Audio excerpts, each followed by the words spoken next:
It's the Church Solutions Podcast, and this is episode number 423. And my name is Phil Thompson. And I'm Steve Lacy. All right, I got the episode out there, and I want to say a couple things before we talk about I think it's an interesting topic. But I would like to remind people that we have a webinar coming up April 16th, and it is about, what's this webinar about? Oh, it's about the 10 Commandments, right? It's about streaming But and the Ten Commandments. Yeah, we combined them both. It's the best of both worlds. It's the 10 Commandments and streaming video. Yes. And so you'll have to tune in to find out what that fiasco is all about. Just in all seriousness, we're going to talk about 10 things, maybe more, that are very important to streaming video. And it would really behoove you to go ahead. This is our top 10. It's our top 10. I like top 10 things. Yeah, it's our top 10 list. Yeah, we can do a Letterman thing here, but I think that it's an important webinar, and I think a lot of these things are overlooked by people, even seasoned streamers. And so we've talked about our top 10 commandments, and we're going to talk about it April 16th. It's a webinar. It's 12 noon Eastern. How do people find it? How can people sign up for this webinar, Steve? If they go to webinar.streamingchurch.tv. Yeah, they can sign up. You can sign up there.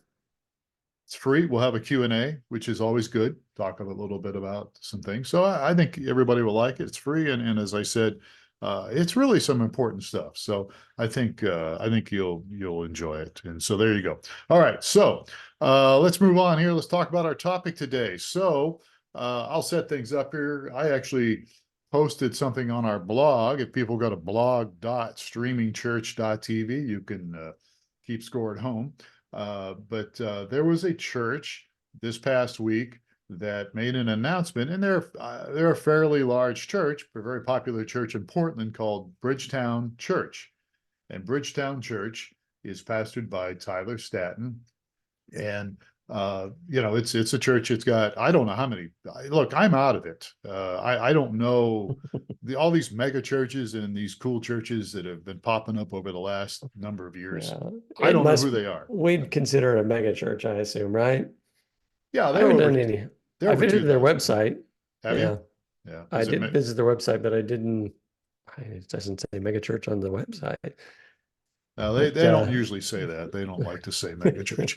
And that's good. I mean, good for them. They're reaching people. This sounds like a great pastor, and so they are a large church, and so they made an announcement saying that this is March 19th when we're recording this, but they said that, hey, March 24th is our last live stream. We're not going to stream anymore. We're not going to go live streaming anymore after March 24th. So and so that was the idea. So that's a big change for people. And I thought we would talk a little bit about that decision they made. And there's other people talking about it as well. Yeah, exactly. So we were talking before we started recording why that may be a good decision for them. And we're going to talk about just kind of broader stuff, I think, right? Not specifically their case, right? No, we're not going to, but let me just kind of chime in a little bit, because this guy, their senior leader, Tyler Staton, wrote a book, and I don't remember the title now. But it was a book that talked about, slowing down, disconnecting from the tech devices, just really keeping your mind on your pace of life, and just slowing down and disconnecting. Would you say, from what you've heard about that, would you say that's a fairly accurate? Yeah, that's fairly accurate. And I can really resonate with, I still have a pet peeve is when you have family around and people pick up their phones and start looking at their phones. It drives me crazy. Yeah, you're all sitting around a table and everybody's staring at their phone. Yeah. So there's a skill that my mother-in-law was just a pro at. And she was really good at talking with all kinds of different people.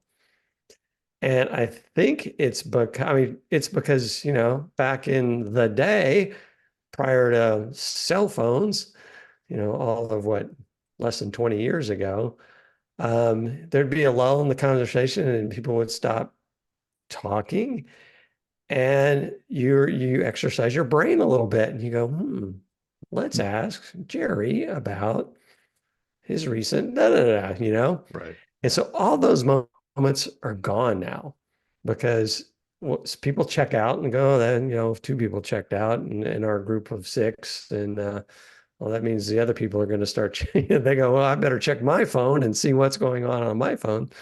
I don't Yeah. know, it drives me crazy. So Well, yes, yeah. I would be a big fan of having some time to disconnect from technology and Right. live life more simply. Yeah. Well, and I can remember snapping a picture years ago at my church. We'd gone through rehearsal or something, music rehearsal, and everybody's sitting on the back row. There was like 8 or 9 people in the back row, and I just happened to snap a picture because every single one of them was staring at their phones. They were sitting in the back row, getting ready for the service to begin, and it's just kind of everybody's looking at their phones. And I posted it on Facebook, and everybody laughed about it. But Yeah. yeah, so it's very common. Yeah. And It then lost is. the skill. My mother-in-law, like I said, was just really good at talking with just about anything to anybody. Yeah. She was a pro. Yeah. Hold on a second. I'm checking my Facebook here. Yeah. Hold on a second. All right. So I'm being funny. All right. So, and look, I can understand that. I can relate to what they're saying too, right? And look, I come from, I'm no spring chicken. Everybody knows that by now.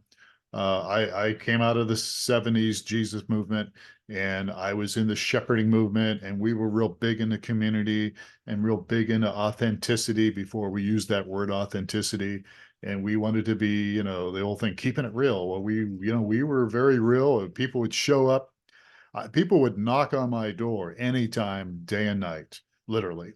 And they would just show up, and we'd sit down and, have coffee or something. And I remember even we would go around witnessing on different streets. I lived in an area of downtown Tucson, Fourth Avenue, and back then you'd knock on somebody's door, and sometimes people would just open up and let you in.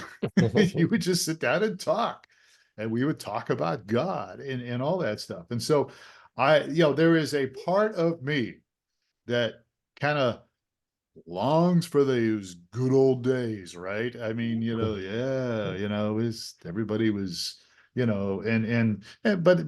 the past is the past, it's gone. The future's not here yet. All we have is right now, this moment. So I have tried very hard the last few years, especially, to stop living in the past, and it's fun to think about it, but it's not really, it's no longer. I mean, you can learn from Yeah. the past and all that, but it's just not, I'm not there anymore. And so we've got to move on with things. So I can relate honestly to some of this stuff that's like, hey, we're sick of this. We've got all this stuff happening, all this digital ministry. We just need to disconnect. So So having said all that, Bridgetown Church is very unique though, because they have a large number of people. And the closest I'm going on here, but I'll finish up here in a second. I think when I first came to Tucson, there was a church called Grace Chapel here that had over 1,000 people, and just stuff happened, and it just was organic, I guess. This was in the '70s. We didn't have email or and all that stuff or social media. It just happened. And even with Calvary Chapel, uh, in the early '90s, '80s, I think, and late '80s and early, it was pretty organic too. A lot of growth without social media, without streaming video. yeah. So we're going to go over some of the things that Bridgetown's going to be missing out on. So, post their decision, right? Yeah, and so I respect their And decision. what? And Yeah. everybody that I've read so far says the same thing. Hey, I respect your decision, but it's not for everybody. And Yeah. and so I guess that's kind of what I'm getting at here is your church needs to make a decision on what they're going to do if they're going to keep streaming. But be careful that you don't just jump off and stop. There's some things you want to consider. Yes. Like what? Well, the bottom line is people are still looking for church. And so if they're going to look for churches, they're going to go to your website, and then they're going to look at video. And Bridgetown does have an answer to that, but uh, live streaming video does communicate something to people saying, hey, they've got stuff going on here. Let's take a look. Is this a good fit? Is it something that would be good for my family? And so it creates windows, into your church that otherwise people wouldn't see. Yeah. And as I mentioned many times, it is a very low barrier to entry window. So joining a live stream costs me very little. I don't need to get dressed. I don't need to get in the car. Or I don't need to commit to, 2 or 3 hours of my day. Um, that's, and people appreciate that. So they They can do. find your church.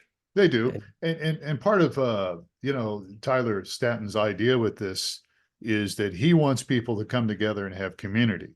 He wants them to meet.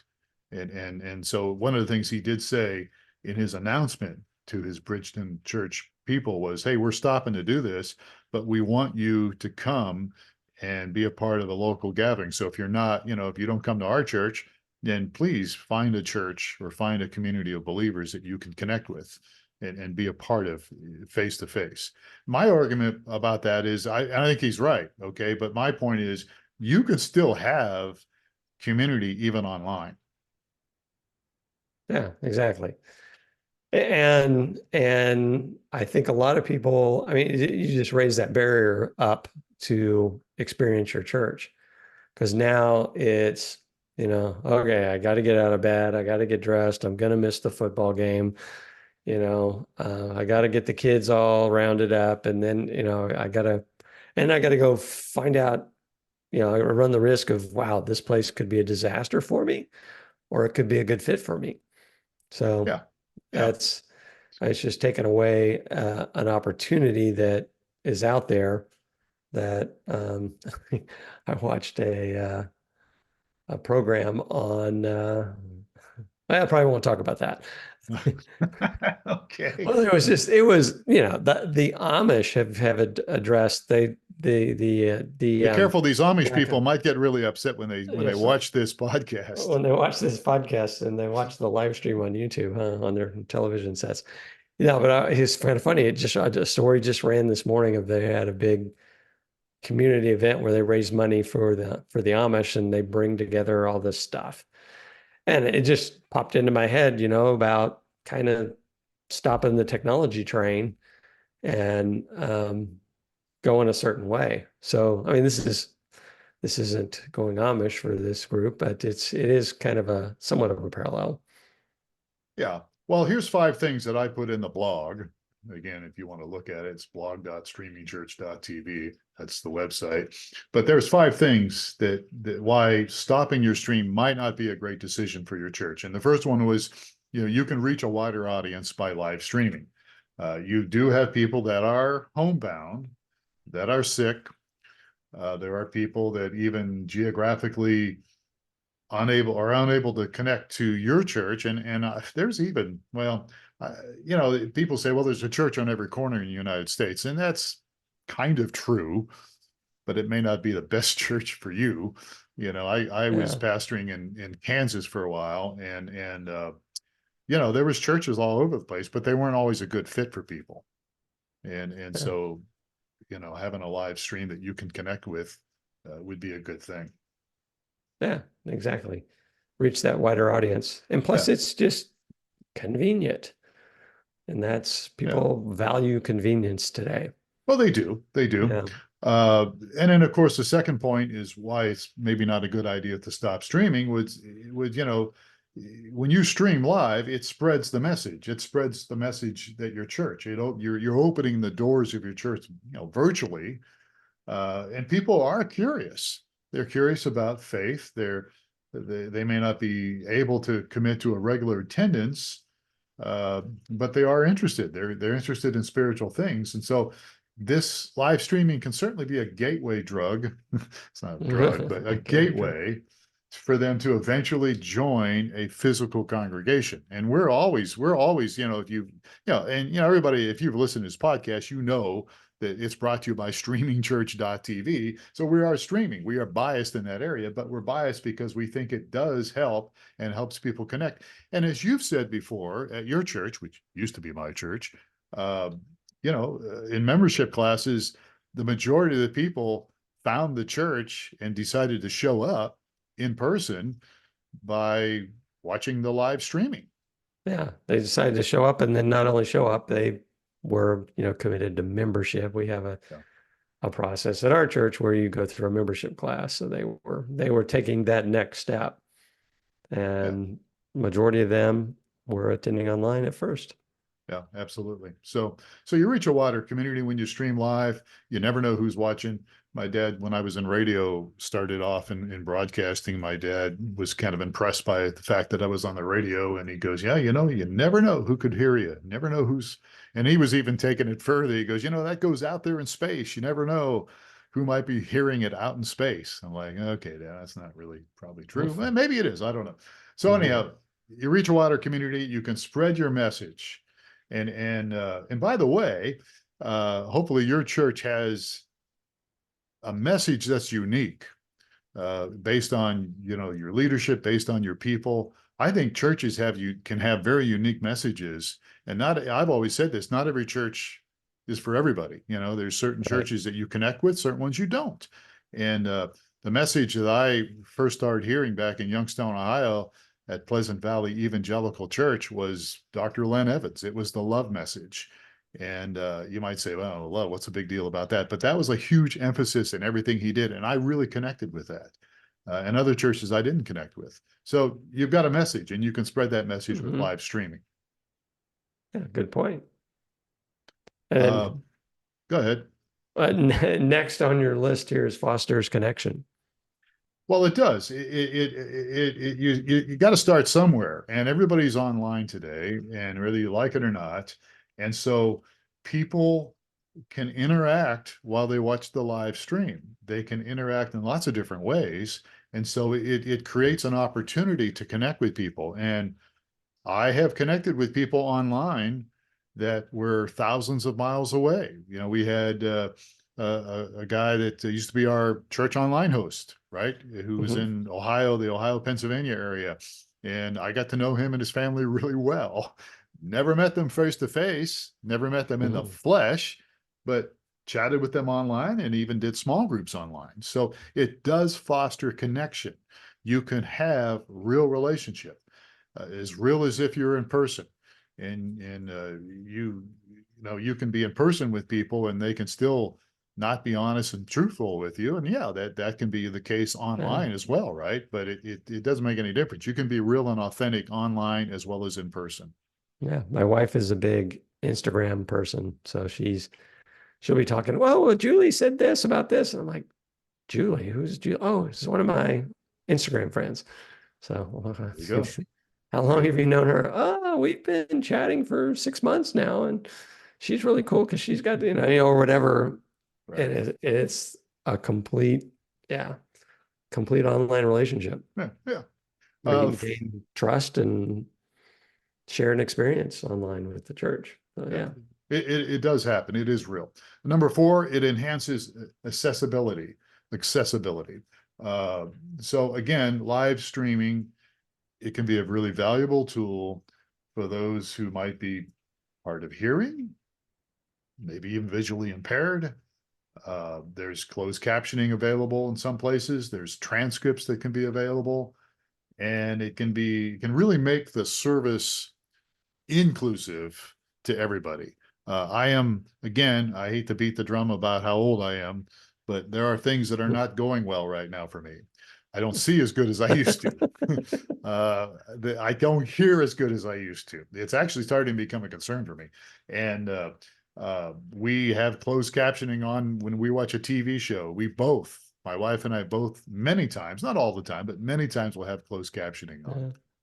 My mother-in-law I was praising earlier, it was kind of humorous sometimes because she after her husband passed away, she lived alone, and we'd go, visit, and we'd walk in and the TV is just blaring, because she didn't quite hear, as well. And so it made it really easy for her to, be able to to hear because you can turn it up. Yeah. You can't yell at the pastor, turn it up. Oh, I remember those days. My dad was hard of hearing. He worked in coal mines and ran steam shovels, and didn't have very good hearing. And I can remember those days walking in the room and the TV's blasted. Steam And shovels? yep, he ran steam shovels. 1800s? No. This was probably the 1930s. Oh, wow. Steam shovels. That he had they have these steam shovels. They've been around 1930s, probably early 1940s, I guess, until some of them became diesel, I guess, whatever. Oh yeah. Wow. It's yeah. Well, my dad was born in 1907. All right. So that explains it. Your dad was too, wasn't he? Wasn't he Yeah, born? he's a little younger, 6 years younger than you. Yeah.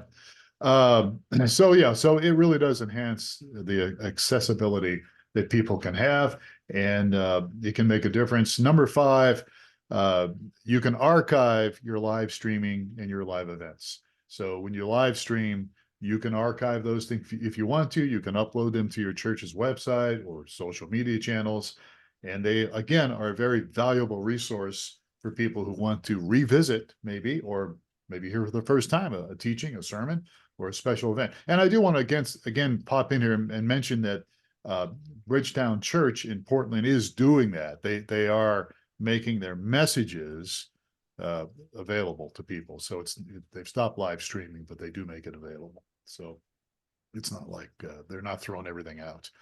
But I understand why they did it. But I think when you make a decision, I think every church needs to really consider it, and the leadership teams that talk about it.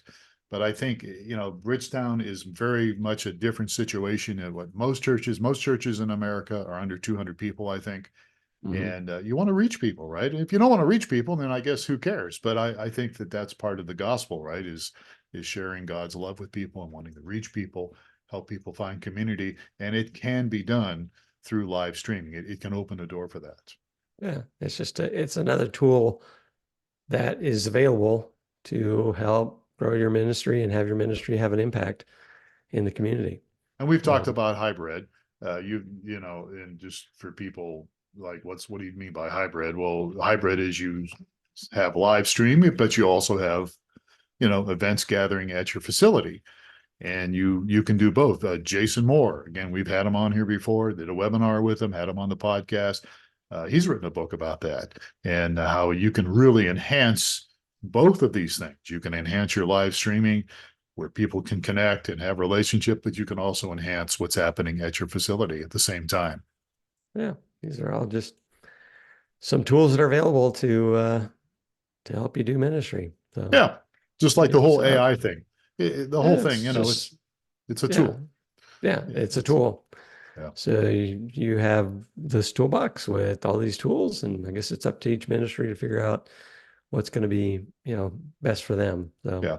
And again, no judgment here on people that make a different decision. We understand what you're saying. We understand that you have different needs and feel like you're going a different direction, but we do think there's a lot of value in live streaming and using technology. So anyhow, that's it. That's all I had to say.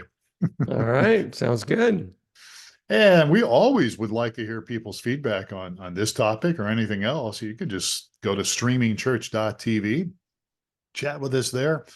If we're not live, if it's after business hours, you can still use the chat box and put some things in it. We'll get it. It will send us emails and we'll respond. We'd love to hear your feedback on this topic and other topics as well. And be sure and check out our resource page. Just go to streamingchurch.com/resources. And you can see some of the things that we've got for ministry tools, as we just mentioned, and other things as well. So there you have it. All right. We're done, Steve. All right. Sounds great. How long did we go? We went more than 10 minutes, didn't we? Right on time. All right. Well, good deal. See, I was right again. All right. Folks, thank you for spending some time with us. Speaking of time, we do appreciate it. And be sure to tell your friends, sign up, and subscribe to the Church Solutions Podcast, wherever you get your podcast. He's Steve Lacy. I'm Phil Thompson. We'll catch you again next time on another episode of the Church Solutions Podcast.